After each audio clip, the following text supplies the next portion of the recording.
আমি রেডি ওই ছেলের সাথে দেখা করতে যাচ্ছি। যে করে হোক তোমাকে এই বিয়েটা ভাঙতে হবে। আরে বিয়ে বরবাদ করাই তো আমার বিজনেস। চলো গাইস শুরু করি।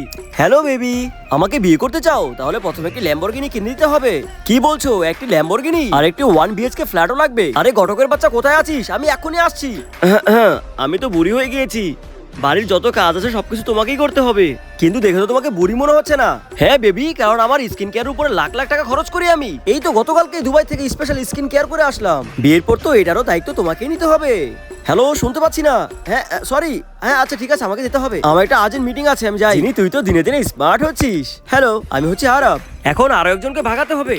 আরে সালা, ছেলেটা কত হ্যান্ডসাম। আরে গলে যাস না যিনি, কন্ট্রোল কন্ট্রোল। হ্যালো ডিয়ার, এই নাও, আমার নাম হচ্ছে আরব। দেখো বিয়ের পর আমার সব সম্পত্তি তোমার নামে করে দেবো।